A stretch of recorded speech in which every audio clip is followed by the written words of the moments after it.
Ayan po, yung numero, alam na niya. Habang pong tumataas yung aming gaming income namin, specific kay online gaming, meron pong katapat po yon na gastos on a part na 10%. So, yun po yung corresponding increase po doon sa aming MOE po. So, nakakarga yon sa MOE? Tama ba? That's how you treat it? Yan ang accounting treatment? Expense po siya pertaining po doon sa... Gaming operations. Opo. Kasama po siya sa gaming operations, classified po yung online gaming, so yung audit po kasi kasama po doon.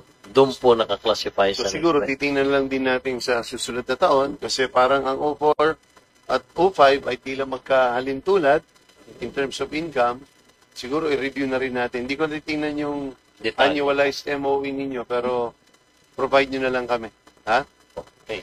Madam Chairman, last question na lang. Di pa naman nagre-ring, ano ha? Go ahead, but Mira. Chairman Al, nung kabataan mo, nagsugal ka ba? Did you engage in gaming? There's nothing, it's not good or bad, ha? Wala pong masamang sabihin. Nakaranas din po ako na nakapagsulat nung kabataan ko. Personally, Chairman Al, ano tingin mo dito? Ako, frankly, kahit ako, divided din ako. Importante sa akin ng revenue, kailangan ng gobyerno, wala tayong makalap, pero mabigat din yung harm na dinadala. Diba? So, personally, saan mo nakikita ito papunta? Kasi, the hat that you wear is very difficult. There's a lot of pressure to generate funds. And you're being realistic about it. You want us to make money, you want us to generate funds needed by the national government. So, gagawin mo yung dapat. Pero saan siya papunta if you were to direct it? As a Filipino, as a parent, as somebody who loves his country, saan ba papunta itong gaming, particularly itong online gaming? Saan ba papunta kung ikaw ang masusunod? Kung ako po ang tatanungin, patungo po sa stricter regulation. Sa paniniwala pong kalaki po ng advances sa technology, ay talagang hindi na po, naging convenient na po ang lahat ng bagay sa pamamagitan ng telepono. Ngayon po nakapag-shopping ka na sa telepono, nakapag-order ka na ng pagkain mo, napag-deliver na po. So, naging convenient na, kasama na po. Nakapag-date ka sa telepono? Hindi pa po nangyayari sa akin yun. Pero, ibig sabihin ko lang, ay, with the advances in technology, doon na po talaga papunta dahil convenience na rin ang hinahanap ng tao. So, kung tayo ay susunod doon sa trend na ang convenience at ang advances sa technology ang namamayani sa atin sa pangkasalukuyan, ay ang paniwala ko po dapat higpitan na lang natin ng gusto. At sabi ko ngay, hindi naman ko sasabing perfecto ang PAGCOR.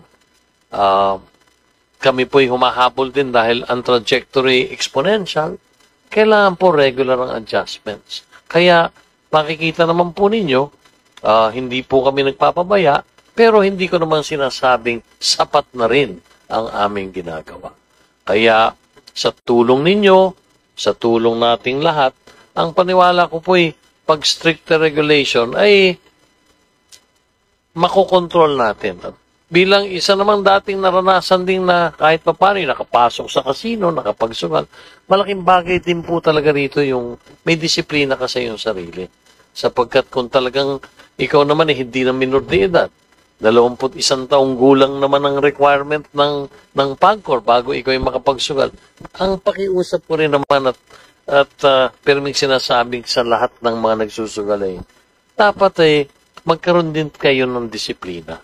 Sapagkat yan, ang makapagdidesisyon na lamang hindi tayong nandito sa bulwagang ito, kundi mismo yung taong nagsusugal and somebody who is engaging in this online game.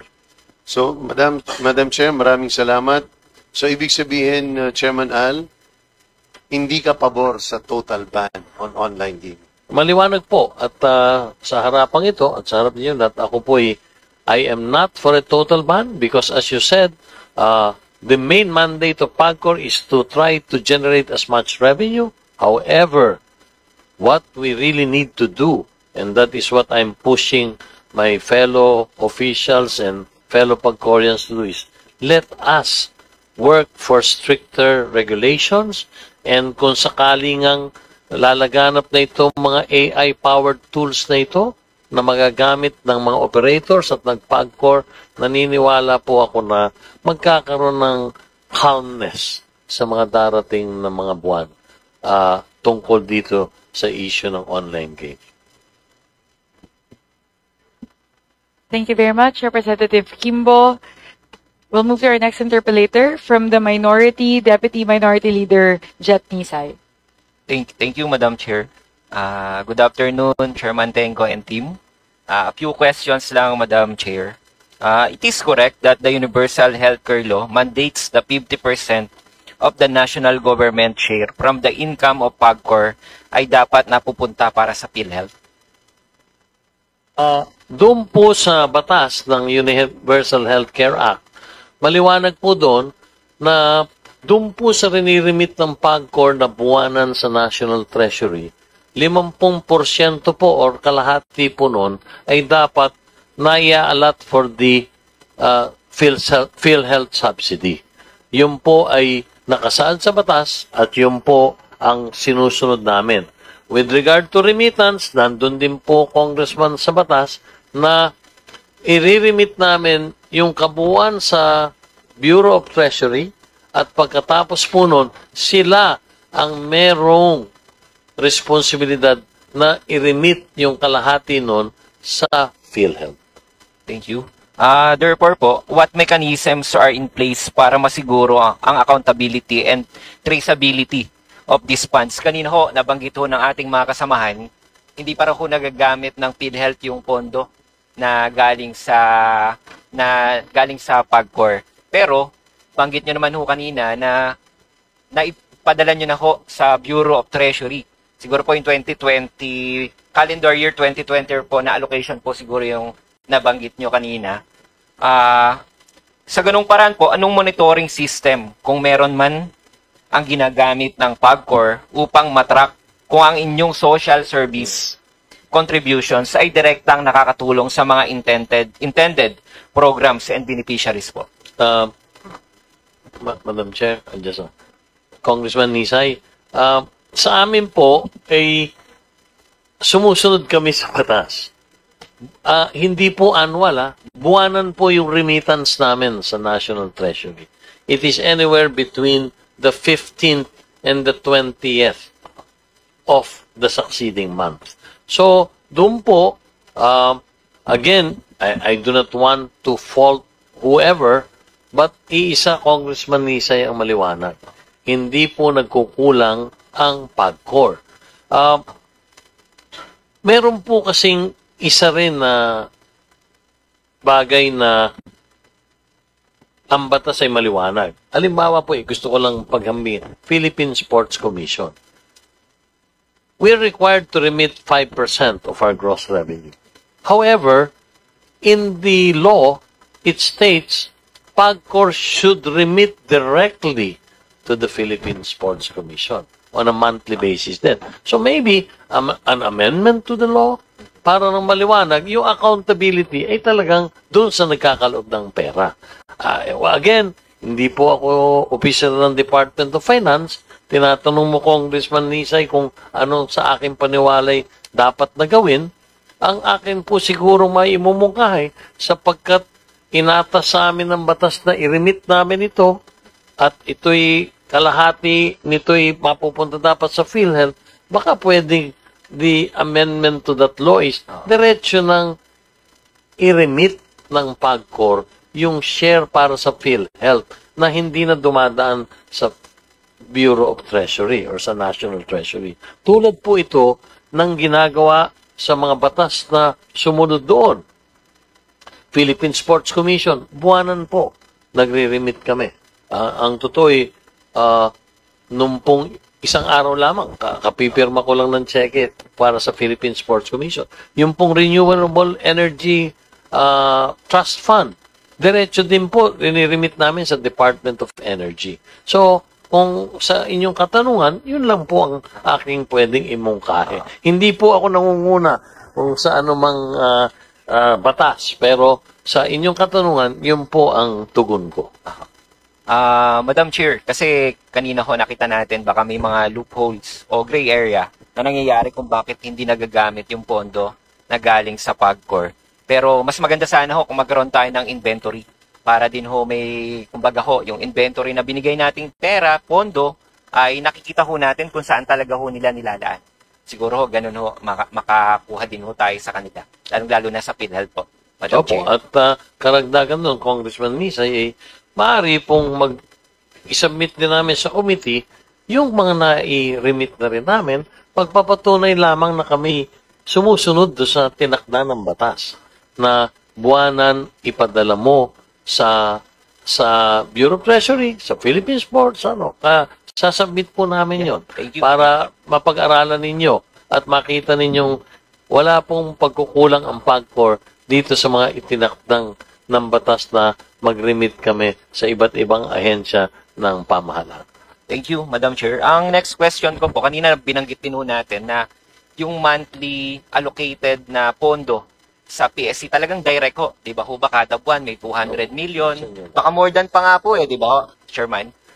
Congressman Nisay, nitong isang linggo lamang, kulang 228 million pesos ang checking pinirmahan ko at irinimit sa Philippine Sports Commission.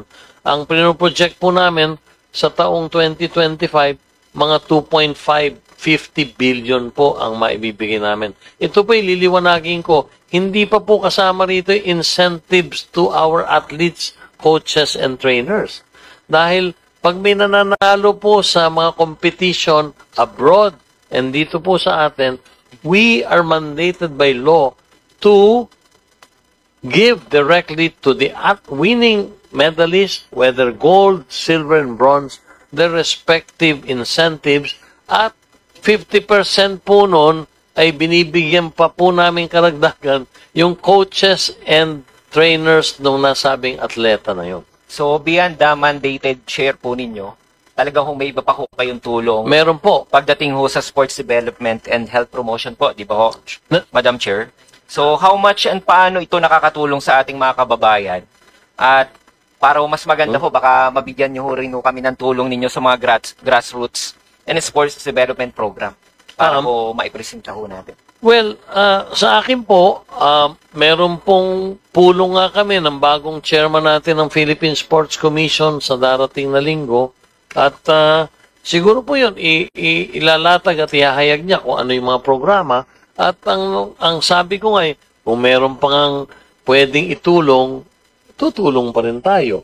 Meron po silang pinakikiusap na kung maaari sana'y yung ibang mga sports facilities nila matulungan silang gawin at kami po'y karagdagang tutulong din doon. Ang mando po ng Pangulong Ferdinand Marcos Jr. sa akin ay suportahan dalawang sektor. Habang maayos pa ang kita ng PAGCOR, huwag mong pababayaan ang sports at ang health.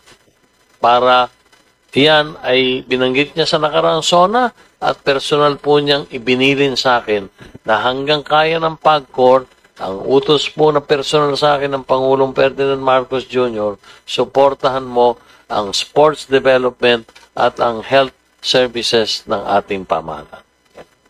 Panghuli na lamang po, Madam Chair, has PAGCOR coordinated or may planong makipag-coordinate with the Department of Health and their Health Promotion Bureau to align your community and health programs with their framework strategies? Personal ko pong Congressman Nisay, diretso na lang sa Ma'am, diretso na lang po sasagutin para hindi na ako magpapaalam sa iyo ng madalitan. Pero Congressman Nisay, personal ko pong nakausap si Secretary Ted Herbosa.